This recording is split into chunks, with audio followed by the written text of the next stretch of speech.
최치원 바다를 건넌 소년, 역사가 된 외로운 천재. 어르신들, 오늘 들려드릴 이야기는 지금으로부터 약 1100년 전 신라 말기의 한 소년 이야기입니다. 12살. 요즘으로 치면 초등학교 6학년, 아직 엄마 품이 그리울 나이입니다.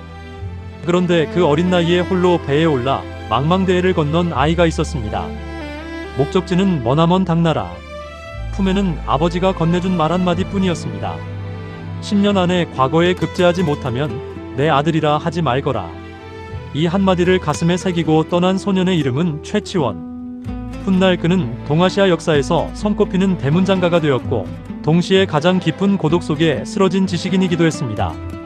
자, 그 기나긴 여정을 함께 따라가 보겠습니다. 제1막 떠나는 아이 12살의 작별. 때는 서기 868년 신라 경문왕 시절입니다. 신라는 이미 흔들리고 있었습니다. 왕권은 귀족들의 다툼으로 무너져 내렸고, 백성들의 삶은 피폐해졌으며 나라 안 곳곳에서는 도적대가 들끓었습니다. 하지만 그 혼란 속에서도 머리 좋은 집안의 아버지들은 자식의 미래를 위해 한 가지 길을 바라보았습니다. 바로 당나라 유학이었습니다. 최치원의 아버지 최견일은 경주의 육두품 집안 출신이었습니다. 어르신들, 신라의 골품 제도를 아시지요? 성골진골은 왕족과 최고위 귀족, 그 아래 육두품은 아무리 능력이 뛰어나도 신라 안에서는 높은 자리에 오를 수가 없었습니다. 재능이 있어도 학식이 있어도 태어난 신분의 벽이 가로막았습니다. 그러니 아버지가 택할 수 있는 길은 하나뿐이었습니다. 아들을 당나라로 보내는 것. 당나라 과거에 합격하면 신분의 제약 없이 능력으로 인정받을 수 있었기 때문입니다. 12살 최치원은 아버지 앞에 무릎을 꿇었습니다. 아버지의 눈에는 기대와 걱정이 함께 담겨 있었을 것입니다. 아버지는 말했습니다. 사람이 학문을 하지 않으면 짐승과 다를 바 없다. 10년 안에 과거에 오르지 못하면 내 아들이라 부르지 않겠다. 가서 부지런히 배워라. 이 말이 전해지는 것은 최치원 스스로 훗날 기록했기 때문입니다. 그는 평생 그 말을 잊지 않았습니다. 배가 떠나는 날 어머니가 어떻게 했는지는 기록이 없습니다. 어쩌면 차마 눈을 뜨지 못하셨을지도 모릅니다. 12살 아이를 머나먼 이국으로 보내야 하는 어머니의 마음이란 천년의 세월이 흘러도 달라지지 않을 것입니다. 파도 위로 배가 멀어졌습니다. 소녀는 돌아보지 않았을까요? 아니면 고개를 돌려 고향 땅이 사라질 때까지 바라보았을까요? 우리는 알 수 없습니다. 다만 그 배에서 한 아이의 긴 싸움이 시작되었다는 것만 압니다. 제2막 이방인의 밤 당나라에서 보낸 공부의 세월. 당나라의 수도 장안, 지금의 중국 시안입니다. 인구 100만을 넘는 세계 최대의 도시. 넓디 넓은 바둑판 모양의 거리, 화려한 궁궐, 온갖 나라 사람들. 어린 최치원은 그 속에서 얼마나 작고 낯설게 느껴졌을까요? 그는 당나라 유학생들이 모인 국자감이 아니라 민간 서당에서 공부를 시작한 것으로 전해집니다. 스스로 학비를 벌어가며 밥을 줄여가며 공부했습니다. 고향에서 가져온 노자는 금세 바닥을 드러냈고 주변에 아는 사람도 의지할 친척도 없었습니다. 그가 훗날 남긴 글에는 이런 고백이 있습니다. 다락방에 홀로 앉아 책을 읽는데 창밖에 빗소리만 들렸다. 여러분 상상해 보십시오. 12살부터 18살까지 그 성장하는 나이에 모든 밤을 혼자 등불 앞에서 붓을 잡고 보냈을 아이를 최치원은 스스로에게 약속했습니다. 아버지의 말이 채찍이 되었습니다. 10년 안에 합격하지 못하면 내 아들이라 하지 말거라. 그 한마디가 잠을 쫓아내고 배고픔을 잊게 했습니다. 그리고 마침내 유학을 떠난 지 6년 만인 874년 최치원의 나이 18살. 그는 당나라 예부의 빈공과에 합격합니다. 빈공과란 외국인을 위한 특별과거 시험입니다. 어렵기로 악명이 높았고 당나라 지식인들조차 몇 번씩 낙방하던 시험이었습니다. 그 시험을 18살의 신라 소년이 합격한 것입니다. 그것도 10년의 기한보다 4년이나 앞서. 이 소식이 고향에 전해졌을 때 아버지 최견일은 어떤 표정을 지었을까요? 기록은 전하지 않습니다. 하지만 그 기쁨이 얼마나 컸을지는 상상하기 어렵지 않습니다. 제3막 북과 칼 사이 황소의 난과 토항소경문. 과거에 합격한 최치원은 당나라 관리로 임명되어 율수현의 현의가 됩니다. 지금으로 치면 지방 군수 정도의 자리입니다. 그는 성실히 일했습니다. 외국인이라는 편견, 이방인이라는 시선을 견디며 글을 쓰고 행정을 처리했습니다. 이 시기에 쓴 시와 문장들이 지금도 전해지는데 그 글들에는 언제나 외로움이 배어 있습니다. 그가 남긴 시 한 편을 들어보십시오. 가을바람에 오직 나만 괴로워 읊조리노니 세상에 나를 알아주는 이 적구나. 창밖에는 깊은 밤 빗소리, 등잔 앞에 앉아 만리 고향 생각하네. 이 시는 그의 나이 20 남짓에 쓴 것입니다. 합격도 하고 벼슬도 얻었지만 마음속에는 늘 고향이 그리웠고 자신의 진가를 알아주는 이가 없다는 슬픔이 있었습니다. 그런데 최치원의 인생을 완전히 바꾸는 사건이 터집니다. 바로 황소의 난입니다. 875년 소금 밀수업자 출신 황소가 반란을 일으켰습니다. 그 세력은 걷잡을 수 없이 불어나 불과 몇 년 만에 당나라 수도 장안을 점령하고 황제는 피난길에 올랐습니다. 중국 역사상 손꼽히는 대혼란이었습니다. 이때 당나라 조정은 반란을 진압할 절도사들을 임명했는데 그중 고변이라는 장군이 가장 막강한 세력을 가졌습니다. 그리고 고변은 최치원의 문장 실력을 알아보고 그를 자신의 막부의 종사관으로 불렀습니다. 쉽게 말하면 최치원은 군대의 공식 문서 작성 책임자가 된 것입니다. 바로 이때 탄생한 것이 역사상 가장 유명한 경문 중 하나, 토항소경문입니다. 경문이란 적에게 항복을 촉구하거나 아군의 사기를 높이기 위해 쓰는 공개 편지입니다. 최치원은 반란군 황소를 향해 이 글을 썼는데 그 문장이 얼마나 강렬했던지 전설 같은 이야기가 전해집니다. 황소가 이 경문을 읽다가 저도 모르게 침상에서 굴러 떨어졌다는 것입니다. 실제로 경문에는 이런 구절이 있습니다. 천하의 사람들이 모두 너를 죽이려 할 뿐 아니라 땅속 귀신들도 이미 너를 처단할 것을 의논하고 있다. 이 한 줄을 쓴 사람이 12살에 바다를 건넌 신라의 소년이었습니다. 25살의 최치원은 그렇게 동아시아 역사에 이름을 새겼습니다. 이 경문은 훗날 중국과 한국의 문장가들이 교본으로 삼을 만큼 빼어난 글로 평가받습니다. 최치원은 단숨에 당대 최고의 문장가로 인정받게 되었습니다. 제3막 돌아오는 배 위에서 귀국의 희망과 현실, 황소의 난이 평정되고 나서 최치원은 당나라에서의 임무를 마무리합니다. 그리고 885년 12살에 떠난 지 꼭 17년 만에 신라로 돌아옵니다. 나이 29. 그는 이제 동아시아를 대표하는 문장가였고 당나라 황제로부터 직접 하사품을 받은 인물이었으며 신라에서도 대단한 환영을 받았습니다. 헌강왕은 그를 시독 겸 한리막사으로 임명합니다. 왕의 곁에서 글을 짓고 자문하는 자리였습니다.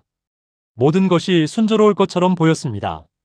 그러나 최치원은 곧 신라의 현실과 부딪혔습니다.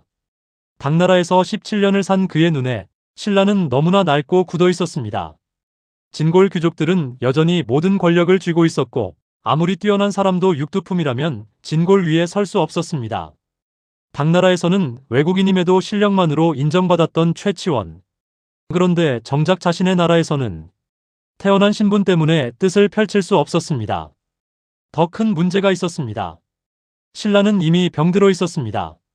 지방에서는 호족들이 제각각 세력을 키우고 있었고 굶주린 백성들이 들고 일어나는 밀란이 끊이지 않았습니다. 나라가 흔들리는 것이 눈에 보였습니다. 최치원은 가만히 있을 수 없었습니다. 그는 자신이 할 수 있는 것을 했습니다. 바로 글을 쓰는 것. 894년 그는 진성 여왕에게 역사에 남을 상소문을 올립니다. 이름하여 시무시벼조. 나라를 살릴 시급한 개혁안 10가지 남짓을 담은 건의서입니다. 내용은 핵심을 찌르는 것들이었습니다. 부패한 관리를 솎아내고 백성의 세금 부담을 줄이며 실력 있는 인재를 신분과 관계없이 등용하라는 것.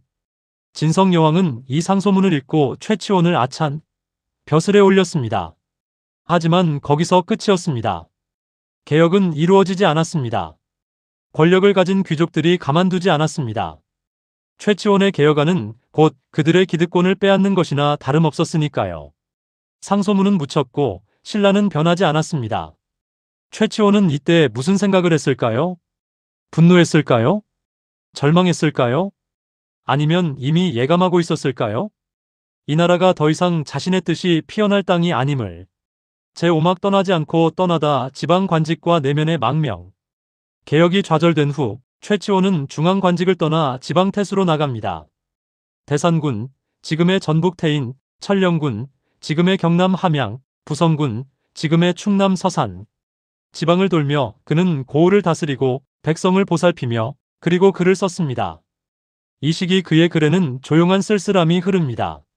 세상을 바꾸겠다는 불꽃은 잦아들고 자연 속에서 스스로를 달래는 목소리가 늘어납니다. 함양 태수로 있을 때 그는 고을 서쪽 냇가에 아름다운 누각을 짓고 주변에 대나무와 소나무를 심었습니다.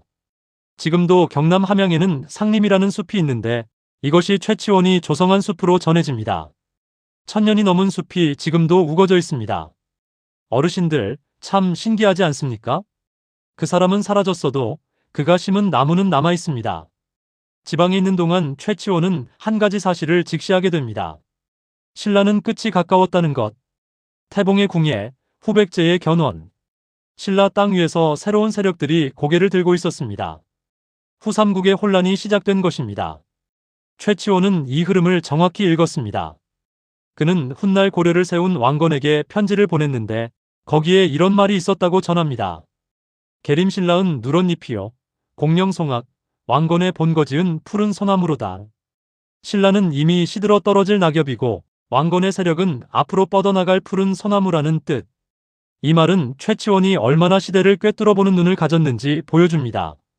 하지만 동시에 자신이 섬기는 나라의 멸망을 예언한다는 것이 얼마나 쓸쓸한 일인지도 느껴지지 않습니까? 그는 신라 사람이었습니다. 신라의 백성으로 태어나 신라의 하늘 아래 자랐습니다. 그 나라가 무너지는 것을 지켜보아야 했습니다.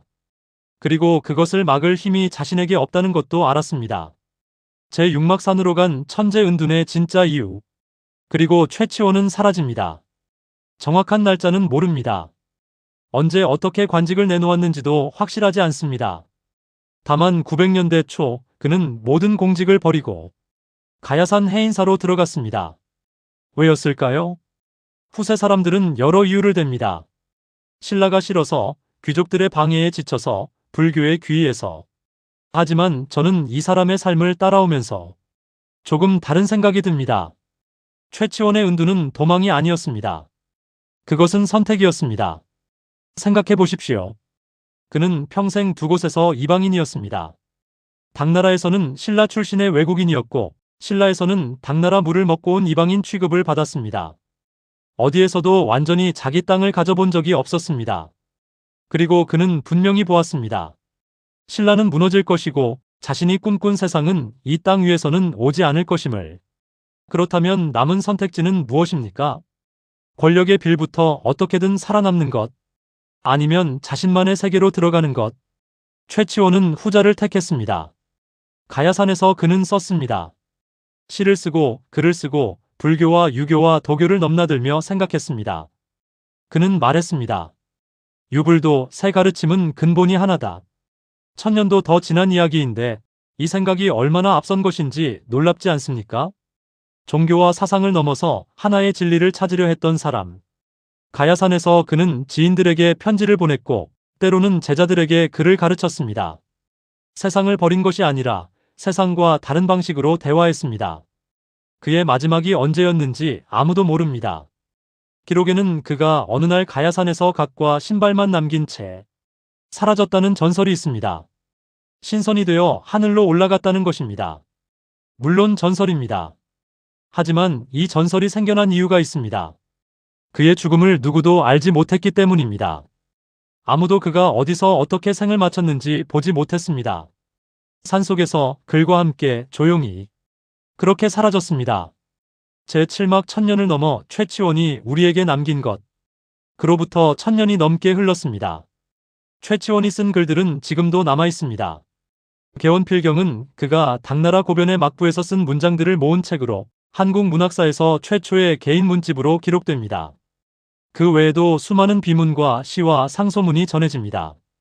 고려시대에는 그를 문창으로 추봉했고 조선시대에는 유학자들이 그를 동방유학의 선구자라 불렀으며 중국에서는 지금도 당나라 최고의 외국인 문장가로 그를 꼽습니다. 함양 상림숲은 지금도 살아있습니다. 해인사에는 그의 유적이 남아있습니다. 경주에는 그를 기리는 사당이 있습니다. 그런데 저는 오늘 최치원의 업적보다 그의 삶이 더 마음에 닿습니다. 어르신들, 우리 모두 살면서 한 번쯤은 경험하지 않습니까? 열심히 했는데 세상이 알아주지 않는 느낌. 뜻이 있는데 벽에 막히는 좌절. 어딘가에 속하려 하는데 끝내 이방인처럼 느껴지는 외로움. 최치원은 그 감정을 1000년 전에 이미 살았습니다. 그리고 그는 그 안에서도 포기하지 않았습니다. 그를 멈추지 않았습니다. 생각을 멈추지 않았습니다. 결국 세상을 바꾸지는 못했습니다. 신라는 멸망했고 그의 개혁은 받아들여지지 않았습니다. 하지만 그가 남긴 글들은 신라가 사라진 후에도, 고려가 사라진 후에도, 조선이 사라진 후에도 지금 이 순간까지 살아있습니다. 사람은 사라져도 글은 남는다. 권력은 사라져도 진심은 남는다. 최치원은 그것을 온몸으로 증명한 사람입니다. 가야산 어딘가 해인사 소나무 그늘 아래. 지금도 그 사람의 숨결이 배어있을 것 같습니다. 각과 신발만 남기고 떠난 천재. 1000년이 지나도 우리 곁에 있는 고독한 문장가. 최치원. 그 이름을 오늘 하루 한 번쯤 기억해 주시기 바랍니다. 오늘 들려드린 이야기 어떠셨습니까? 12살에 혼자 바다를 건넌 소년, 18배 당나라 과거에 합격한 천재, 25세 황소를 벌벌 떨게 한 문장가, 30 넘어 고향에 돌아와 벽에 부딪힌 지식인, 그리고 가야산에서 조용히 사라진 은둔자. 최치원의 삶은 빛나면서도 쓸쓸하고 위대하면서도 외로웠습니다. 하지만 그 외로움이 그를 위대하게 만들었는지도 모릅니다. 사람들에게 인정받지 못한 그 긴 세월이 오히려 더 깊은 그를 낳게 했는지도 모릅니다. 감사합니다.